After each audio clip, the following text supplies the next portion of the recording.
video service is becoming very critical to the future of telecom operators globally. And video has just completely revolutionized what's happening there. If you think about versus the old days of just web surfing and web browsing, you're on the web, you're not consuming traffic all the time, you're on, you're off. When you're watching a video, you're on there for a long amount of time for these, you're watching a movie on Netflix or wherever you're getting it, and the entire time there's bits flying through that network at hacked.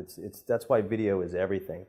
When we've surveyed our network operator surveys of what's driving them to move to 100 gig in their networks, in their metro networks, in their transport networks, what's driving them specifically to move to 100 gigabit Ethernet, video number one by far is the main factor for that. So it's really not just about the kind of the end device and even the access network, but throughout the network, everything needs to be upgraded to be able to accommodate the demands of the video traffic. It's huge. Right. So as we look at the evolution of the transport network to accommodate video, I talked a bit about 100 gigabit Ethernet. So the size of the pipes needs to go up, but also the architecture needs to evolve to be able to handle that traffic.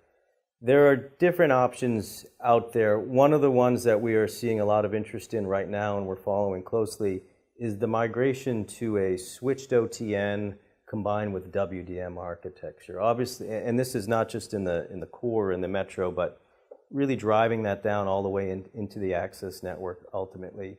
We're seeing interest particularly in Europe for this type of architecture, and then ultimately I think in other regions as well. A couple examples would be Vodafone, Deutsche Telekom, and Proximus, which was formerly Belgacom.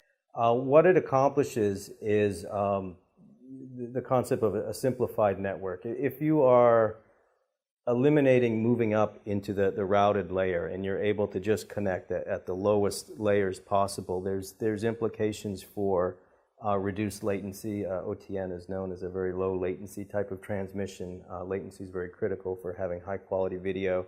And also making a simplified architecture that eliminates the kind of moving up into the routed layers when possible also has implications for the cost of the network. So operators, so they're looking to reduce costs and have a very highly reliable, low latency type of service. And the switched OTN combined with a metro WDM architecture moving down through the network is something that operators are definitely interested in, and we're seeing more adoption of it and expecting that will continue.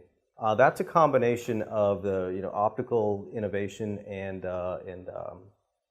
DSP modulation innovations, which will continue. So all of these types of innovations are going to have to continue along the path that we're seeing them in order to be able to accommodate the continued demands of the consumers as they move to new and new applications.